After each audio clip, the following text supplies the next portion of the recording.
ठीक है।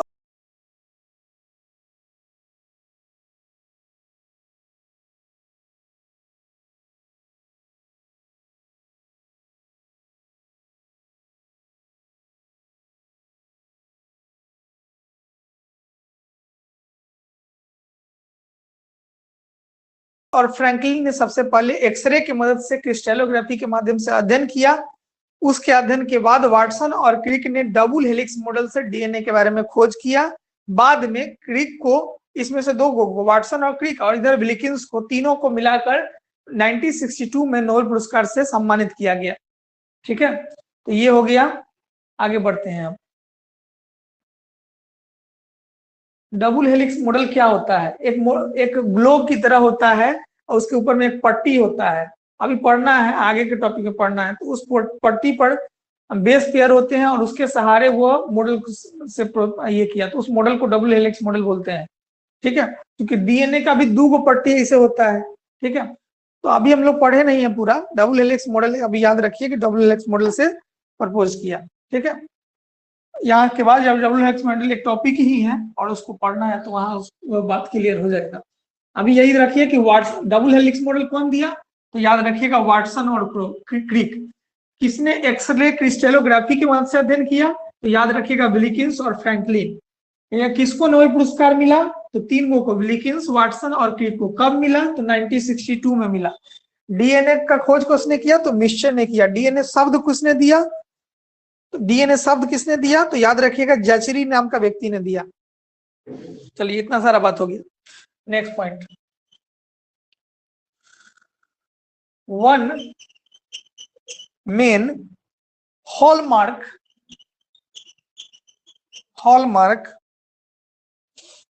Main point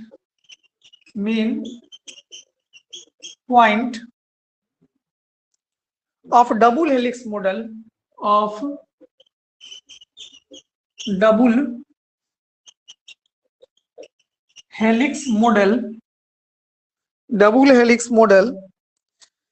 is complementary base pair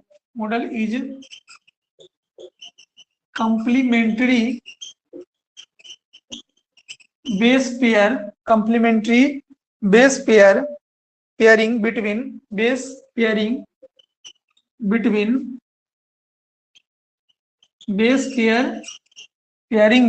किसके किसके बीच में, प्यूरिन और पाइरिमिडीन के बीच में जोड़ने का काम करता है। Purine and pyrimidine.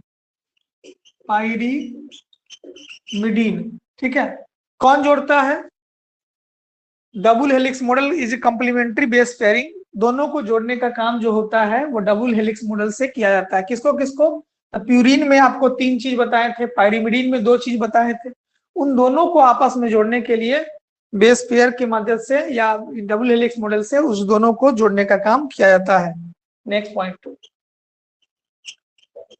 According to this model, इस मॉडल के हिसाब से model DNA is composed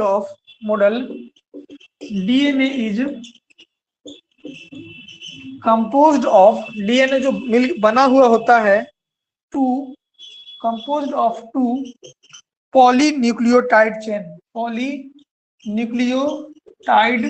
chain. ठीक है, किससे मिलके बना होता है, पॉलीन्यूक्लियोटाइड चेन से मिलके बना हुआ होता है। कौन पॉलीन्यूक्लियोटाइड चेन से मिलके बना होता है, तो कह रहा है कि according to model DNA is composed of 2 polynucleotide chain. मतलब डीएनए जो कंपोज होता है वो किससे बना कंपोज होता है, तो पॉलीन्यूक्लियोटाइड चेन से। कितने, तो 2। ठीक है, जो दोनों पॉलीन्यूक्लियोटाइड चेन होते हैं, both polynucleotide chain are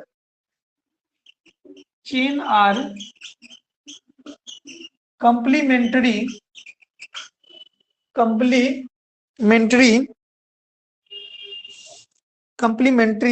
and anti-parallel to each other। Anti parallel का मतलब होता है जो इधर से शुरू होगा ठीक है, तो कुछ और उधर से शुरू होगा तो इसका मतलब ये हो गया कि अगर मान लीजिए कि दो स्टैंड है इस तरह का, अगर ये 3 से शुरू हो रहा है तो ये खत्म होगा, ये स्टैंड आया, ठीक है, और इधर आके खत्म होगा 5 पे। अगर ये 5 से शुरू हो रहा है तो ये खत्म होगा 3 पे। ये दोनों एक दूसरे के अपोजिट है और ये दोनों एक दूसरे के अपोजिट है, ये बात कहना चाह रहा है।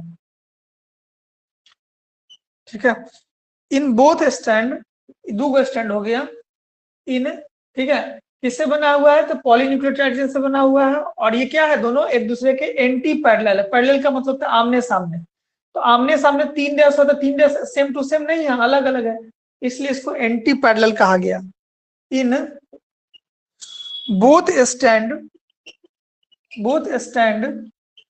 DNA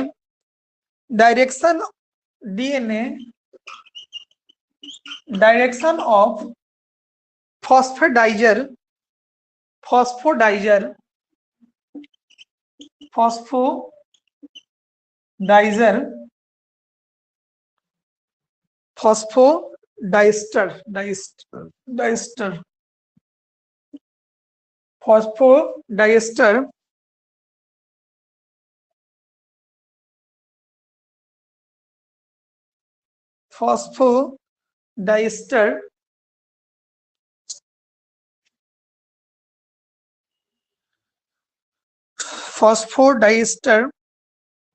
bond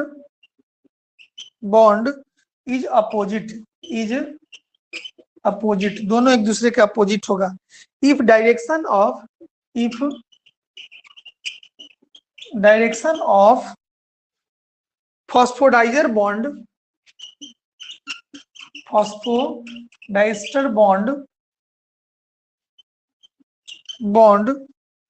is one strand, एक स्टैंड का अगर जो डायरेक्शन है वह 3 से 5 तक होगा, देन दूसरा का 5 से 3 डायरेक्शन तक होगा in another strand, then another strand. तो एक स्टैंड यहाँ पर देख लीजिए 3 से शुरू हुआ है और दूसरा 5 से शुरू हुआ है, इस बात को ध्यान रखने की जरूरत है। और इसके बीच में इस बेस पेयरिंग होगा इस तरह से, आधा में कुछ, आधा में कुछ, फिर आधा में कुछ, आधा में कुछ, इस तरह से होता है। मान लीजिए कि अगर सी है तो उधर जी हो जाएगा, फिर एडेनिन, ग्वानिन, थाइमिन, साइटोसिन, इस तरह से इसमें जुड़ा रहता है। अगर इधर ए है तो फिर इधर जी होगा, इस तरह से कोडिंग रहते हैं। तो अभी तो फिलहाल हम लोग इतना बात कहा कि 3 से 5 तक जुड़ा हुआ होता है। Next point, both stand of DNA held together, दोनों स्टैंड जो होते हैं वो एक दूसरे के साथी होते हैं, held together by hydrogen bond, मतलब दोनों को साथ रखने का काम जो किया जाता है वो हाइड्रोजन बॉन्ड्स के माध्यम से किया जाता है। these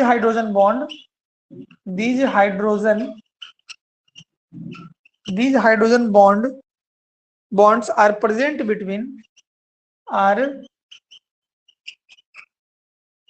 between ये जो हाइड्रोजन बॉन्ड होता है वह उपस्थित होता है between nitrogen base of both strand, nitrogen strand ये nitrogen base of both strand, nitrogen base of both strand, nitrogen base of both strand. ठीक है, तो ये बातें हैं जो हम लोग को जानना था। ठीक है, अब नाइट्रोजनस बेस में क्या क्या आता है तो आपको तो पहले ही से बता दिए हैं कि नाइट्रोजनस बेस में बाबू रे 2 चीज आता है, एगो प्यूरिन है, एगो पायरिमिडीन। फिर बोले हैं कि बुआ रे प्यूरिन में क्या आता है, और पायरिमिडीन में क्या आता है, तो आपको याद होगा कि पायरिमिडीन में 3 चीज आता है, साइटोसिन, थाइमिन और यूरेसिल, और प्यूरिन में 2 चीज आता है, एडनिन और ग्वानिन। तो कह रहा कि दोनों स्ट्रैंड जो होता है वो आपस में जुड़ा रहता है किससे, हाइड्रोजन बॉन्ड से। और हाइड्रोजन बॉन्ड किससे बंधा रहता है, तो नाइट्रोजनस बेस से। और नाइट्रोजनस बेस क्या गो है, तो 2 गो है। कौन कौन, पायरिमिडीन और प्यूरिन। पायरिमिडीन में 3 गो चीज, कौन कौन, तो याद ही होगा, साइटोसिन, यूरेसिल और थाइमिन। और प्यूरिन में क्या गो चीज, तो 2 गो, एडनिन और ग्वानिन। ठीक है, इतना तक हो गया। फिर इसको समझ लीजिए एक बार, one main hallmark mid main point double helix model is complementary base pairing. ठीक है, ये एक गोल स्टैंड होता है, इसके ऊपर में डबल हेलिक्स का एक पट्टी चलते रहता है। ठीक है, तो जो कि और इस दोनों स्टैंड को जोड़ के रखने का काम प्यूरिन और पायरिमिडीन के द्वारा होता है, बेस पेयरिंग करने का काम करता है। अकॉर्डिंग टू दिस मॉडल, इस मॉडल के अनुसार, मतलब जो डबल हेलिक्स मॉडल है, इस मॉडल के हिसाब से DNA is composed of 2 polynucleotide. DNA जो होता है 2 पॉलीन्यूक्लियोटाइड चेन से मिलकर बना हुआ होता है। Both polynucleotide are complementary and anti parallel to each other. ये जो स्टैंड दिख रहा है ये क्या है, पॉलीन्यूक्लियोटाइड चेन है। ठीक है, एगो इधर है और एगो इधर है। ठीक है, तो बोथ पॉलीन्यूक्लियोटाइड चेन, तो दोनों पॉलीन्यूक्लियोटाइड जो होता है वो एक दूसरे के एंटी पैरेलल होता है। मतलब इधर 3 डैश है तो इधर 5 डैश होगा, इधर 5 यहाँ ई आके खत्म होगा 3 डैश पे, तो इधर उल्टा उसका 5 डैश होगा। इन बोथ स्टैंड, दोनों स्टैंड में, ठीक है, दोनों स्टैंड में क्या कर रहा है कि बोथ स्टैंड डायरेक्शन, ठीक है, both strand direction of phosphodiester bond is opposite if distance of phosphodiester bond is 1 strand is 3 dash to 5 dash. अगर ये एक 3 डैश से शुरू हुआ है तो ये आके 5 डैश पे खत्म होगा, और ये 5 डैश से शुरू हुआ है तो इधर आके 3 डैश पे खत्म होता है। ठीक है, यही बात का both stand of DNA held together, ये हमेशा साथ रहता है, किसके वजह से, तो हाइड्रोजन बॉन्ड की वजह से। और हाइड्रोजन बॉन्ड जो होता है उसमें क्या मौजूद होता है, तो ये जो यहाँ से यहाँ तक दिख रहा है ये सब क्या है, हाइड्रोजन बॉन्ड हो गया। और इस हाइड्रोजन बॉन्ड में क्या होता है, तो नाइट्रोजनस बेस होता है। नाइट्रोजनस बेस में क्या होता है, तो प्यूरिन और पायरिमिडीन होता है। प्यूरिन और पायरिमिडीन में क्या होता है, तो एडेनिन, ग्वानिन, थाइमिन और साइटोसिन आपस में मिले हुए होते हैं। चलिए यहाँ तक हम लोग रहने देते हैं, अगले दिन इस पे विशेष चर्चा आगे और की जाएगी। ठीक है, आज हम लोगों ने क्या क्या पढ़ा उस पर हम लोग एक बार चर्चा कर ले। कि आज हम लोगों ने सबसे पहले पेंटोज शुगर के बारे में पढ़ा। तो पेंटोज शुगर में हम लोगों ने सबसे पहला जो टॉपिक हम लोग का आज हुआ था वो हुआ था पेंटोज शुगर। पेंटोज शुगर में हम लोगों ने क्या कहा कि पेंटोज में नाइट्रोजन के साथ शुगर जो होता है वो फॉर्म करता है, जिसमें हम लोगों ने ये 2 बात पढ़ा कि एक जो नाइट्रोजन के साथ होता है और एक पहला नाइट्रोजन के साथ पहला शुगर और नौमा जो कि पायरिमिडीन के लिए होता है, और दूसरा हम लोगों ने पढ़ा कि पायरिमिडीन प्यूरिन के लिए 9वां नंबर का होता है। ठीक है, उसके बाद हम लोगों ने फॉस्फेट के बारे में पढ़ा। ये 3 चीज, नाइट्रोजनस बेस और ये फॉस्फेट और तीसरा जो पेंटोज शुगर, ये 3 चीज जो है वो किसके अंतर्गत आया था, तो आपको याद होगा कि न्यूक्लियोटाइड में ये 3 चीज के बारे में आप लोग को पढ़ना था। उसके बाद हम लोगों ने पढ़ना शुरू किया आज डीएनए। डीएनए में हम लोगों ने बताया कि कौन डीएनए को खोज किया, तो मिक्सचर के बारे में बात की है। डीएनए नाम कौन दिया, तो उसके बारे में पढ़े। ठीक है, नाम कौन दिया, कोई बताइए, नाम कौन दिया डीएनए का, तो आप बताइए सकते हैं क्योंकि आप लोग होशियार आदमी हैं। ठीक है, एक बार नाम पुकार दीजिए जल्दी से, कौन नाम दिया, तो जचरी नाम का व्यक्ति ने नाम देने का काम किया। उसके बाद क्या हुआ, उसके बाद हम लोगों ने कहा कि इसमें कितने बेस, नाइट्रोजनस बेस होते हैं। नाइट्रोजनस डीएनए के अंदर जो होता है वो पेंटोज शुगर से मिलकर बना होता है, और इसमें 4 नाइट्रोजनस बेस होते हैं। कौन कौन, तो एडेनिन, ग्वानिन, थाइमिन और साइटोसिन होते हैं। इसके बाद हम लोग कहा विलिकिंस और फ्रैंकलिन ने सबसे पहले स्टडी करने का काम किया, पढ़ने का काम किया। ठीक है, उसके बाद जब ये दोनों पढ़ रहा था उसके और किसके माध्यम से, तो एक्सरे क्रिस्टलोग्राफी के माध्यम से उसने अध्ययन किया। उसके बाद इस दोनों को वाटसन और क्रिक जो था उसने डबल हेलिक्स मॉडल से डीएनए के बारे में खोज किया। तो वाटसन और क्रिक को तो रखवे किया, साथ ही विलिकिंस को, तीनों को मिला के 1962 में नोबेल पुरस्कार से सम्मानित कर दिया गया। उसके बाद क्या कहा गया कि इसके अंदर हॉलमार्क होता है और आपस में बेस पेयरिंग होता है। उसके बाद कहा गया डीएनए जो होता है वो फॉस्फोड पॉलीन्यूक्लियोटाइड चेन से मिलकर बना होता है, और ये पॉलीन्यूक्लियोटाइड 2 गो होता है जो कि एक दूसरे के एंटी पैरेलल होगा, 3 डैश से शुरू होगा, 5 डैश पे खत्म होगा। 5 डैश से शुरू होगा तो 3 डैश पे खत्म होगा। इतना बात हम लोगों ने चर्चा कर ली है। फिर इसमें कहा कि इसके बीच में जो होते हैं वो नाइट्रोजनस बेस होते हैं, और नाइट्रोजनस बेस हाइड्रोजन होते हैं, और हाइड्रोजन जो होता है उसके अंदर नाइट्रोजनस बेस होते हैं। नाइट्रोजनस बेस के अंदर क्या होता है, तो 4 चीजें होती है, एडेनिन, ग्वानिन, थाइमिन, साइटोसिन। अब ये बात करेंगे अगले क्लास में कि एडेनिन का कंबाइन किसके साथ होता है, थाइमिन के कंबाइनेशन किसके साथ होता है, साइटोसिन का कॉम्बिनेशन किसके साथ होता है, और कौन एक दूसरे के साथ रह सकते हैं। तो आज का क्लास यहीं पे समाप्त करते हैं, अगले दिन मिलते हैं। ठीक है, ठीक है, तो मिलते हैं कल। ठीक है कमरान नजरा, चलिए रिकॉर्डिंग भी रहता है, जिनको दिक्कत होगा फिर दोबारा देख लीजिएगा।